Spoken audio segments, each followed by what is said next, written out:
sản sinh ra cái đẹp. Đây là quy luật tự nhiên. Trời và đất có khoảng cách nên mới có khoảng không bao la đẹp đẽ ở giữa. Mặt trăng và mặt trời có khoảng cách nên mới có ngày và đêm. Ngay cả mặt trăng và mặt trăng cũng có khoảng cách nên mới có trăng khuyết, trăng tròn. Người với người có khoảng cách mới có sự lo lắng, quan tâm, nhớ nhung. Có người chung sống với nhau thực ra là một nghệ thuật. Muốn làm tốt một chút thực sự không đơn giản. Cách nhau quá xa, quan hệ sẽ trở nên mờ nhạt, nhưng gần quá rồi sẽ sinh ân oán. Nên duy trì khoảng cách như thế nào? Mối quan hệ của con người đẹp nhất là khi duy trì khoảng cách phù hợp. Chính vì thế, giữa người với người, dù thân thiết đến mấy, cũng không được quên việc duy trì khoảng cách phù hợp. Mỗi người đều cần có đủ không gian cá nhân, tựa như quả bóng khí vô hình, một lãnh thổ mà mỗi người tự vạch ra cho riêng mình. Cho dù là thế giới tình cảm, thế giới nội tâm hay là không gian cá nhân, đều cần phải giữ gìn đủ tự do, tự chủ trong cái lãnh thổ riêng tư đó.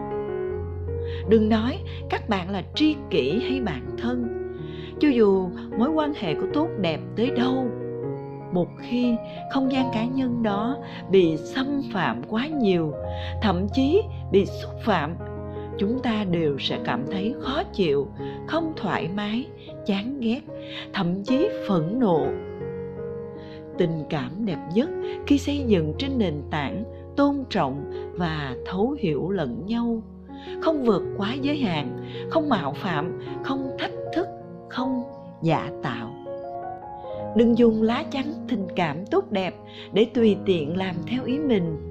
Cũng đừng nghĩ rằng người ta cho bạn nhiều quyền hạn mà bạn có thể vượt mặt làm thay họ. Mỗi người đều là một cá thể độc lập, tuyệt đối không được vì thân thiết mà một bước không rời, mọi lời không giấu. Con người với nhau cần giữ khoảng cách nhất định, xa gần tùy mỗi người, dựa trên nguyên tắc làm bản thân vui vẻ, giúp người khác thoải mái. Đừng xem thường những khoảng cách này trong cuộc sống. Có biết bao tình yêu cuối cùng đều bại vì khoảng cách. Xa nhau thì thấy không vui, mà gần nhau lại nảy sinh mâu thuẫn. Rất nhiều người đều có kinh nghiệm, trải nghiệm này. Mối quan hệ với ai đó càng thân thiết, càng dễ xảy ra xích mích và mâu thuẫn với người đó. Chẳng dễ dàng như giao tiếp với người lần đầu gặp mặt. Giữa những người trong gia đình hoặc cặp tình nhân với nhau lại thường hay trách móc lẫn nhau. Đây chính là minh chứng cho hiện tượng này.